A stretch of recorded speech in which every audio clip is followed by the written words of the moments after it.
नमस्कार मित्रमैत्रिणींनो, जर तुम्हाला आपल्या चॅनलवरच्या कथा आवडत असतील तर लाईक करत जात जा आणि चॅनलला सबस्क्राईब करून बाजूची घंटी दाबा आणि ऑलवर सेट करा, म्हणजे जेव्हा जेव्हा मी नवीन व्हिडिओ किंवा कोणतीही नवीन पोस्ट अपलोड करेन तेव्हा ती सगळ्यात आधी तुमच्यापर्यंत पोहोचेल। धन्यवाद। तर वळूया आपल्या कथेच्या पुढच्या भागाकडे। मीत, आपण तुमच्या म्हणजे आपल्या गावी जाऊया का? आपण कुलदेवीच्या दर्शनाला गेलो होतो तेवढंच, त्यानंतर मात्र आपण गेलोच नाही, ती म्हणाली। तसा तो पटकन उठून बसला आणि तिच्याकडे पाहतच राहिला। ओ जानू, काय करू मी तुझं? किती छान आयडिया दिली आहेस तू। वाव, आता तर ठरलं, आपण आपल्या गावीच जायचं, तो तिच्याकडे बघत खूप खुश होत म्हणाला। तशी तिने पण हसून हो मध्ये मान हलवली। आता पुढे। जानू, मी खूप जास्त एक्सायटेड आहे तिथे जाण्यासाठी। आजोबा होते तेव्हा मी नेहमी त्यांच्या पाठी लागायचो की मला आपल्या गावी जायचंय। ते त्यांच्या ऑफिसच्या कामामध्ये खूप बिझी असायचे, तरीसुद्धा माझ्या हट्टासाठी ते मला तिथे घेऊन जायचे। मला खूप आवडायचं तिथे। तिथे मी फुलांची बाग पण मेंटेन करायला सांगितले आहे काकांना। तो खूपच भरभरून बोलत होता त्याच्या गावाबद्दल असणाऱ्या प्रेमाबद्दल, आणि ती मात्र त्याच्याकडे एकटक बघत होती, फक्त त्याला ऐकत होती। तिला तर हे सगळं माहीत होतं, कारण जेव्हा ते गावी गेले होते तेव्हा रमाकांत काकांनी तिला हे सर्व सांगितलं होतं। पण तेव्हा तिला हे सगळं अमित सरांसाठी वाटत होतं, पण आज तिला त्यामागच्या असणाऱ्या तिच्या मीतच्या भावना कळत होत्या। जान, बोल ना काहीतरी, कधीपासून मीच बोलतोय, तो बोलला, कारण ती कधीपासून त्याला फक्त बघत बसली होती आणि तो एकटाच बडबडत होता। तुम्ही बोला ना, मी ऐकते, खूप छान बोलताय तुम्ही। ती त्याच्या चेहऱ्यामध्ये हरवली होती, तसा तो गालातच हसला। अच्छा, मी छान बोलतोय काय? मग मला काहीतरी करूही दे ना, ते पण मी छानच करतो, तो तिला डोळा मारत बोलला। तसं तिने त्याला ढकललं। नाही हमीत, अजिबात जवळ यायचं नाही, मला झोप येते पुष्कळ, ती बोलली आणि हसतच तिथून पळून जाऊ लागली। पण त्याने मात्र तिला पकडलंच आणि बेडवर पाडलं। आता तो तिच्यावर आला। कोणाला झोप येते? तो तिच्या मानेमध्ये चेहरा खुपसून बोलला। मीत, खरंच झोप येते, तिचा आवाज कातर झालेला, तरी बोलली ती। बरं तू झोप, मी माझं काम करतो, तो मिश्किलपणे बोलला आणि त्याने हळूवारपणे तिच्या ओठांवर ओठ प्रेस करून चोखू लागला तो। इट्स यमी, तिच्या ओठांची चव घेत बोलला तो। तशी ती गालातच हसली आणि त्याला अजून जवळ ओढून ती पण त्याच्या ओठांची चव चाखू लागली। दोघेही एकमेकांवर प्रेमाचा वर्षाव करत मग निद्रादेवीच्या आहारी गेले। हा आठवडा पण पटापट निघून गेला आणि आता तो दिवस उजाडला होता। आज त्यांच्या लग्नाचा पहिला वाढदिवस होता। अमित फोनवर बोलत बोलतच आत आला होता, पण त्याची नजर समोर तयार होणाऱ्या जानूवर गेली आणि तो स्तब्ध झाला। फोन तर केव्हाच कट केला त्याने आणि एकटक तिच्याकडे पाहू लागला, कारण आज त्याची जानू डिट्टो तशीच तयार झाली होती, जशी ती 1 वर्षांपूर्वी ते गावी गेले होते तेव्हा तयार झाली होती। तिने आज तशीच पिवळ्या रंगाची पैठणी नेसली होती आणि त्यावर हिरव्या रंगाचं ब्लाऊज। आज केस थोडे क्लिपमध्ये अडकवून बाकीचे मोकळे सोडले होते। हातात हिरव्या बांगड्या, गळ्यात त्याच्या नावाचं मंगळसूत्र। खूपच गोड दिसत होती ती। तो तर तिला पाहतच राहिला होता। कशी दिसते मी मीत? त्याला दरवाजामध्ये उभा असलेलं पाहून तिने विचारलं। मुद्दामच विचारलं तिने, तिला माहीत होतं तो तर तिला पाहून फ्लॅटच होणार होता। फक्त त्याच्यासाठीच तर एवढी जशीच्या तशी तयार झाली होती ती, कारण त्या दिवसाची तिला पुन्हा एकदा त्याला आठवण करून द्यायची होती। तिला 1 वर्ष आधी गाडीत बसल्यानंतर आपल्याकडे एकटक पाहणारा तो आठवला। त्या दिवशी तो किती अधीरतेने तिला पाहत होता। खूप प्रेम करावंसं वाटलं असेल त्यांना आपल्यावर, पण स्वतःवर किती कंट्रोल केला असेल त्यांनी। आपण त्यांच्या जागी असतो तर कदाचित एक क्षणही दूर राहू शकलो नसतो आपल्या मीतपासून, पण त्यांनी किती पेशन्स ठेवले होते स्वतःवर. तिला आठवूनच खूप कसं तरी झालं. पण आज नाही. आज त्यांना मी नाही अडवणार. आज त्यांच्या जानूवर प्रेम करण्यावाचून कोणीच अडवणार नाही त्यांना. मी स्वतःसुद्धा नाही, ती मनातच बोलली. त्याची मात्र त्या दिवसाची आठवण पुन्हा एकदा ताजी झाली होती आणि तो एक एक पाऊल समोर टाकत तिच्या जवळ आला होता. छान, खूप सुंदर दिसतेस तू आज, अगदी तशीच जशी. तो बोलतच होता की लगेच तीच बोलली, जशी आपण पहिल्यांदा कुलदेवीच्या दर्शनाला जाताना दिसत होती तशीच. हो ना? तिने हसून विचारलं. हो, अगदी तशीच, पण एक कमी आहे. तो बोलला तशी ती स्वतःला पुन्हा आरशात पाहून काय कमी आहे ते पाहू लागली. पण तिला काही जाणवलंच नाही. ती प्रश्नार्थक त्याच्याकडे पाहू लागली. 1 मिनिट, तो बोलला आणि त्याने त्या ड्रेसिंग टेबलवरची सिंदूरची डबी उचलली आणि तिच्यासमोर उभा राहिला तो. त्याने ती डबी उघडली आणि त्यातलं सिंदूर चिमटीत घेऊन तिच्या भांगेत भरलं. तसे तिने समाधानाने डोळे मिटले.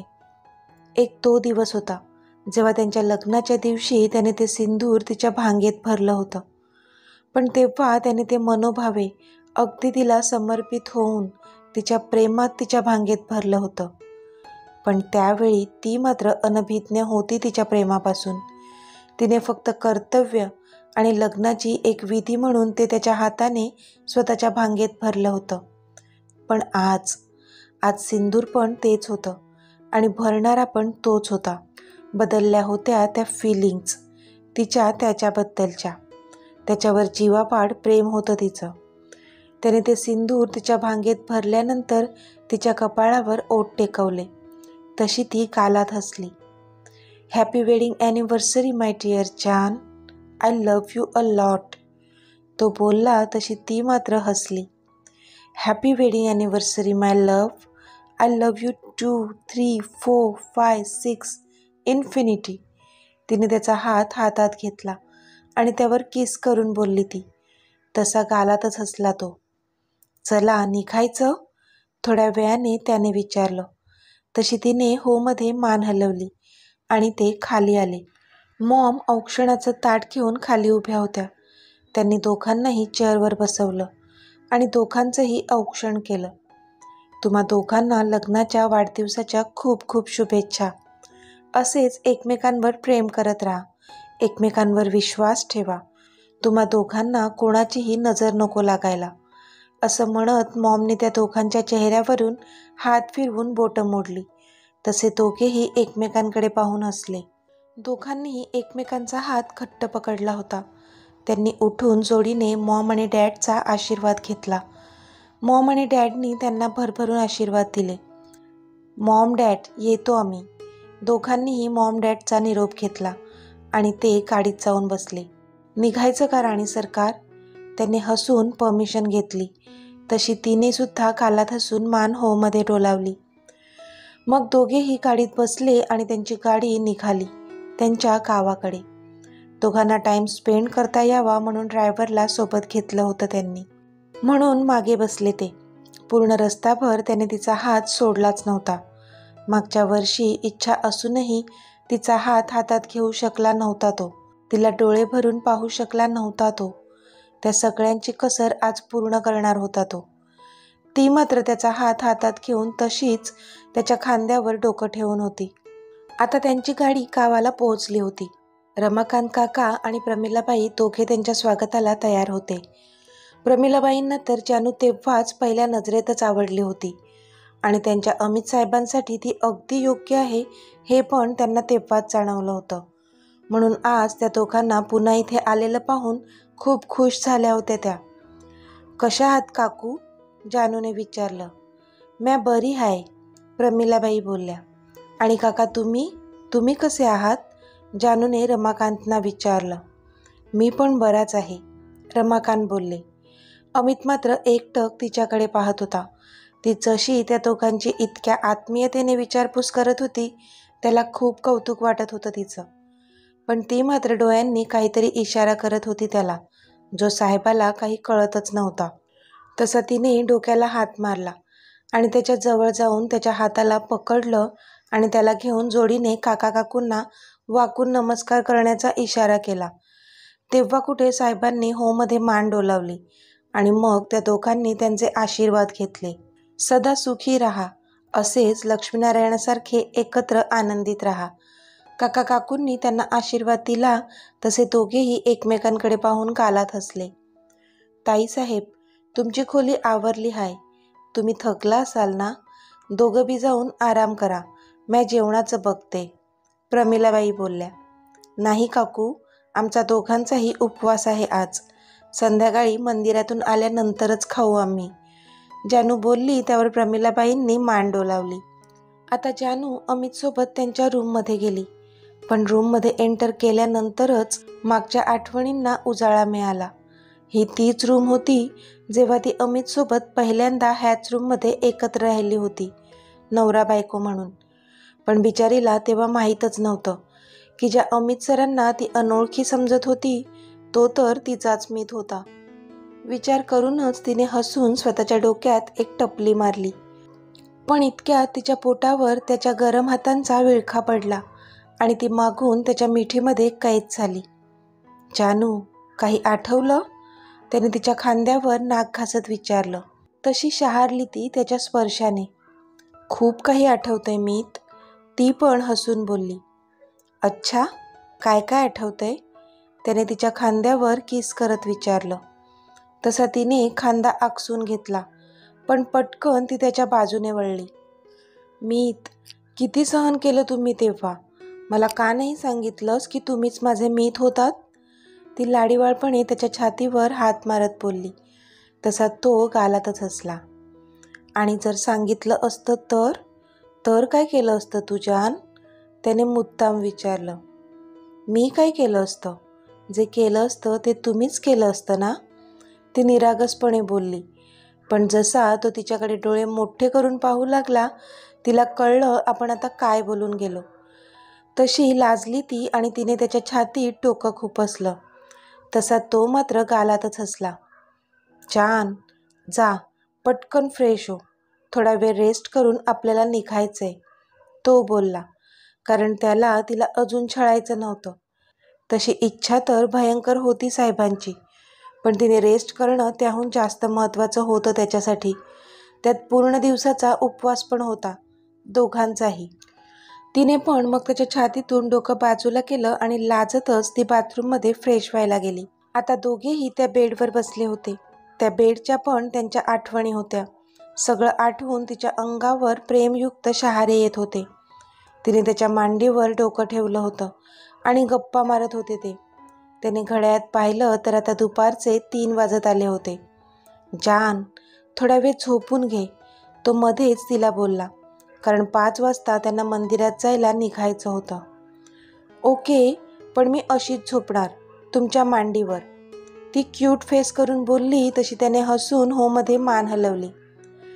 पण नंतर तिलाच लक्षात आलं की आपण जर असेच झोपलो तर मग तो रेस्ट कशी करणार? मीत, तिने त्याला आवाज दिला आणि त्याच्या मांडीवरून उठली ती. हां, तो बोलला. तुम्ही झोपा, ती बोलली. हां, तो बोलला. त्याला काही कळत नव्हतं. आता तर म्हणत होती त्याच्या मांडीवर झोपायचं आहे आणि आता मलाच झोपायला सांगते, म्हणून तो तिच्याकडे एकटक पाहत होता. तुम्ही आधी झोपा तरी, ती बोलली. तसा तो बेडवर आडवा झाला. मग मात्र ती हसली आणि त्याच्या अगदी जवळ जाऊन त्याच्या दंडावर तिने तिचं डोकं ठेवलं आणि त्याला घट्ट बिलगून झोपू लागली ती. तो मात्र तिच्या अशा करण्याने गालातच हसला आणि डोळे मिटून घेतले त्याने. जानूने हिरव्या रंगाची पैठणी नेसली होती. त्यावर रेड कलरचा भरजरी ब्लाऊज घातला होता. गळाभर दागिने घातले होते. आज पूर्ण साज शृंगार केला होता तिने. 1 वर्ष आधीही असाच शृंगार केला होता, पण आज जो केला होता तो अगदी मनापासून, तिच्या हक्काच्या माणसासाठी. खूपच लोभस दिसत होती ती. स्वतः रेडी होऊन खाली आली ती. ताईसाहेब, हे घ्या पूजेचं थाळ, प्रमिलाबाईंनी तिला आवाज दिला. इथे अमित कधीपासून बाहेरच तिची वाट पाहत मोबाईल चाळत बसला होता.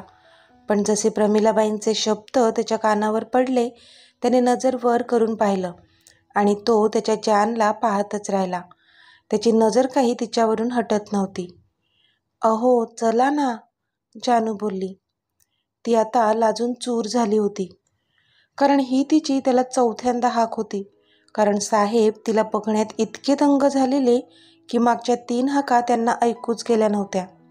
त्यावर काका आणि काकू पण त्यांना तसं पाहून गालात हसत होते. त्यामुळे जानूला मात्र खूपच लाजल्यासारखं झालेलं. अहो, तिने पुन्हा वैतागतच हाक मारली. हा, आत्ता कुठे भानावर आले आपले साहेब? मला पाहून झालं असेल तर चला आता, ती आता एकेका शब्दावर जोर देत बोलली. तसं त्याला कळलं की आता नेमकं काय झालं असणार.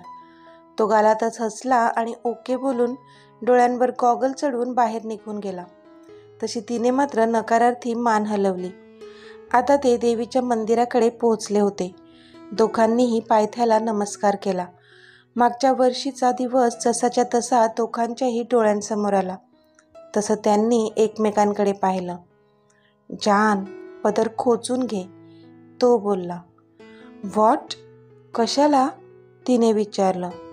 आज पुन्हा एकदा तुला उचलून घेऊन देवीच्या गाभाऱ्यात जायचं आहे मला, तो बोलला. तशी ती त्याच्याकडे पाहतच राहिली. नाही मीत, आधी नेलं होतं ना तुम्ही उचलून मला, पुन्हा नको, ती बोलली. आधीच त्याचा उपवास होता आणि पुन्हा त्याला त्रास झालेला नव्हता चालणार तिला. छान, त्यावेळची गोष्ट वेगळी होती. तेव्हा फक्त माझ्या मनात तुझ्याबद्दल प्रेम होतं. तुला तर हे नातं फेक वाटत होतं. पण आज नाही. आज सर्वार्थाने आपण एक झालो आहोत. मग त्यासाठी देवीचे स्पेशल आशीर्वाद नको का मिळायला आपल्याला? त्याने हसत विचारलं. तशी ती मात्र गोड हसली आणि तिने होकार दिला. मग अमितने त्यांच्या ड्रायव्हरला आवाज दिला आणि तिच्या हातातलं पूजेचं थाळ घेऊन वर जाण्यास सांगितलं आणि त्याने तिला अलगद त्याच्या दोन्ही हातांवर उचलून घेतलं. तिने पण हसतच त्याच्या गळ्यात हात गुंफले आणि मग तो हसतमुखाने एक एक पायरी चढू लागला. तो पुढे बघून चालत होता आणि ती मात्र एकटक त्याच्याकडेच पाहत होती. शेवटी एकदाचे ते मंदिराच्या गाभाऱ्यात पोचले आणि त्याने तिला खाली उतरवलं. तो पूर्ण घामाने भिजला होता. तिने त्याला बसायला दिलं आणि तिच्या पदराने त्याच्या चेहऱ्यावर जमा झालेला घाम पुसला आणि त्याला पाणी प्यायला दिलं. त्याला धाप लागली होती, पण आता पाणी पिऊन त्याला बरं वाटत होतं. Are you okay? तिने काळजीने विचारलं. तशी त्याने हो मध्ये मान हलवली. पण जान, आता वजन वाढलंय तुझं, तो मिश्किलपणे बोलला. तशी ती मात्र मांजरीसारखे बारीक डोळे करून त्याच्याकडे पाहू लागली. त्यावर तो मात्र खळखळून हसला. अगं chill, I was just kidding, तो हसत बोलला. तशा तिच्या कपाळावरच्या आठ्या कमी झाल्या. चला आता दर्शन घेऊया, ती त्याच्यावर नजर रोखून बोलली. तसा तो हसून उठला आणि तिच्यासोबत आत गाभाऱ्यात गेला. जानूने ते पूजेचं थाळ पुजाऱ्याच्या हातात दिलं आणि देवी आईची ओटी भरली. पुजाऱ्यांनी अमितच्या कपाळावर गंध लावला आणि जानूच्या कपाळावर हळदी कुंकू. दोघांनीही जोडीने देवी आईचे आशीर्वाद घेतले. जानू हात जोडून उभी होती आणि देवी आईचं ते रूप डोळ्यात साठवून ठेवत होती. मग तिने तिचे दोन्ही डोळे बंद केले आणि ती देवी आईची मनोभावे प्रार्थना करू लागली. हे देवी आई, आजचा दिवस येण्याआधी मला माझ्या आयुष्यात खूप काही सोसावं लागलं होतं. मी लहान असतानाच माझी आई मला सोडून गेली. माझ्या सावत्र आईने मला कधीच मुलीप्रमाणे नाही वागवलं. नंतर कुठे वाटू लागलं की बाबांचं प्रेम मला मिळत आहे. तेव्हाच त्यांना ते पॅनिक अटॅक येऊ लागले आणि त्यांना हॉस्पिटलमध्ये भरती केलं गेलं. खरं तर तेव्हाच मी पोरकी झाले होते. पण तरी मी तुझ्यावरचा माझा विश्वास ठळू दिला नाही आणि कदाचित हेच खरं होतं की इतकं सारं सोसल्यानंतर तू पुढे माझ्यासाठी नक्कीच काहीतरी चांगलंच वाढून ठेवलं असेल ह्याची मला खात्री होती. पण इतकं जास्त चांगलं तू माझं नशीब लिहिशील नव्हतं वाटलं मला.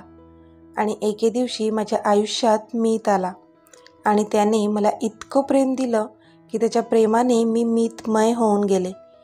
कदाचित नाही, नक्कीच ह्या जगात त्याच्या एवढं माझ्यावर प्रेम करणारं दुसरं कोणीच नाही आहे.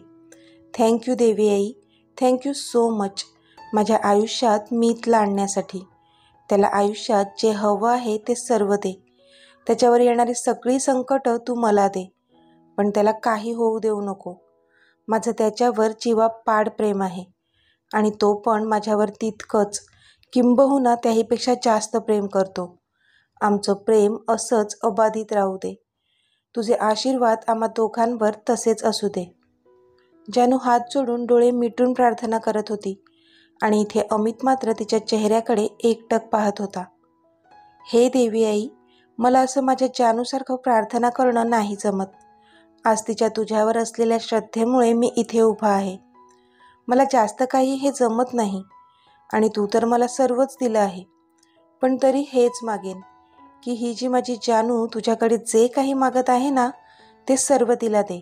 बास, ती खुश तर मी खुश. आता माझ्या आयुष्याचं हेच गणित आहे. त्याने मनातच प्रार्थना केली. झालं मागून? तो कधीपासून डोळे मिटून होता म्हणून तिनेच विचारलं.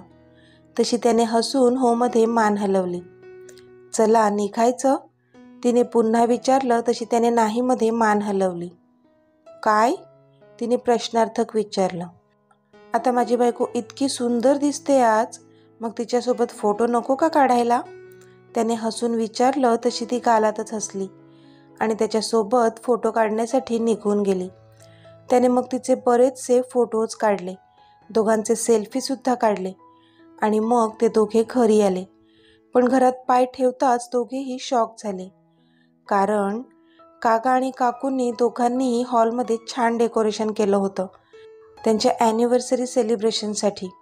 ठिकठिकाणी बलून्स लावले होते, लायटिंग केली होती, मधोमध एक लव शेपचा केक ठेवला होता, सगळ्या बाजूंनी कॅन्डल्स लावल्या होत्या, खूप छान सजावट केली होती. जानू तर अमितकडे पाहतच राहिली, कारण त्यांचं असं काहीच ठरलेलं नव्हतं.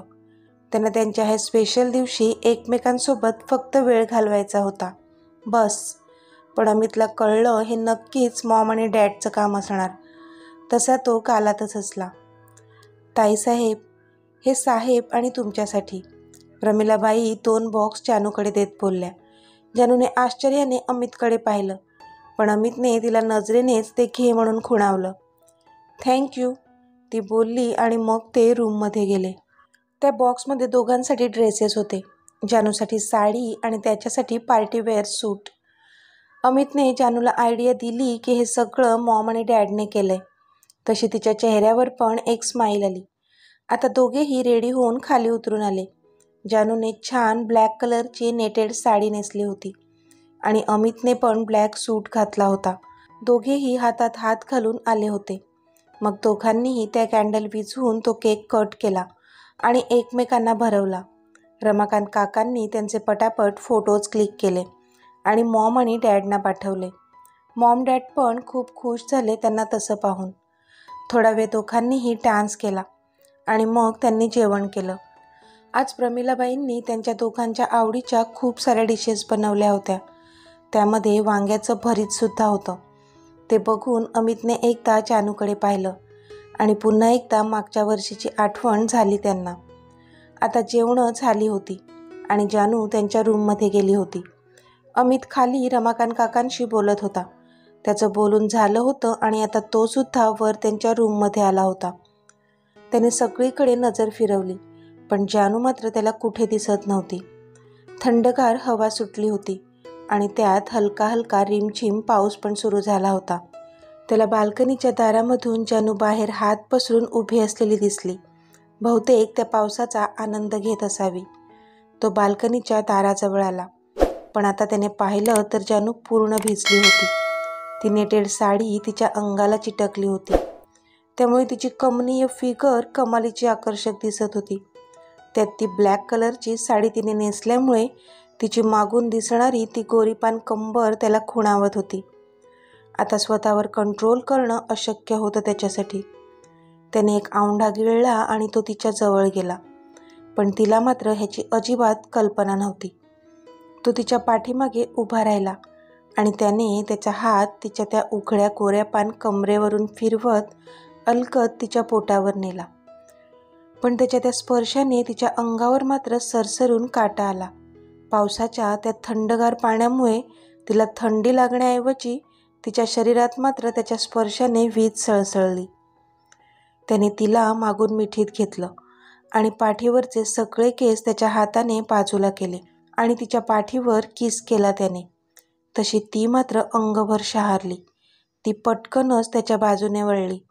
तिच्या चेहऱ्यावरून ते पावसाचं पाणी घरंगळत खाली येत होतं, पण त्याची नजर स्थिरावली होती ती तिच्या त्या गुलाबी ओठांवर, त्याचं फेवरेट रोज फ्लेवर. त्या ओठांवर साचलेले ते पावसाच्या पाण्याचे थेंब जणू त्याला एक एक मोत्याप्रमाणे भासत होते आणि आता ते पिण्याची जबरदस्त इच्छा त्याला होत होती. त्याची आपल्या ओठांवर असलेली नजर तिला अस्वस्थ करू लागली होती आणि आपोआप तिचे ओठ एकमेकांपासून विलग झाले होते. तिचा हात त्याच्या छातीवर होता आणि त्याचा हात तिच्या कमरेवर.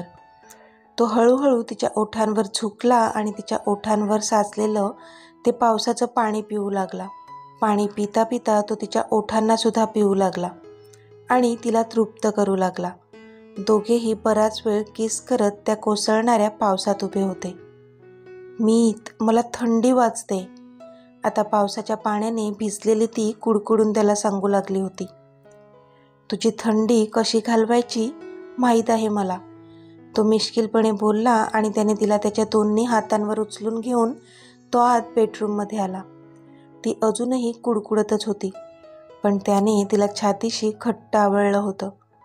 तो आता तिला बाथरूममध्ये घेऊन आला आणि त्याने गरम पाण्याचा शॉवर सुरू केला. जसं गरम पाणी अंगावर पडू लागलं तिला बरं वाटू लागलं. ती डोळे मिटून ते गरम पाणी अंगावर घेत होती, पण त्या गरम पाण्याबरोबरच त्याच्या नरम ओठांचा स्पर्श पण तिला तिच्या पोटावरून कमरेवर, पाठीवर जाणवू लागला. तशी अजूनच तिच्या अंगात गरमी वाढू लागली. आता तिच्या साडीबरोबरच एक एक करून त्याने तिच्या अंगावरचे बाकीचे कपडे पण काढून फेकून दिले होते आणि तिच्यावर प्रेमाचा वर्षाव करत होता तो. दोघांनाही भावना अनावर झाल्या तेव्हा ते त्यांच्या बेडवर आले आणि तिथे रंगला त्यांचा प्रणय. अगदी एकमेकांच्या प्रेमात आकंठ बुडालेले ते दोन जीव आज पुन्हा एकदा एकमेकांवर प्रेमाची बरसात करू लागले होते. ती पूर्ण रात्र ते झोपलेच नाहीत, फक्त आणि फक्त एकमेकांवर प्रेम करत होते. दोघेही वेडे जीव. आणि आज त्यांचा आवेग इतका जास्त होता की जणू हे त्यांचं पहिलं आणि कदाचित शेवटचं ॲनिव्हर्सरी सेलिब्रेशन असावं. तर मित्रमैत्रिणींनो, आजचा भाग तुम्हाला कसा वाटला ते मला कमेंटमध्ये सांगा आणि जर आवडला असेल तर व्हिडिओला लाईक करा, शेअर करा आणि चॅनलला सबस्क्राईब करून बाजूची घंटी नक्की दाबा. चला तर भेटूया आपल्या पुढच्या भागात. तोपर्यंत धन्यवाद.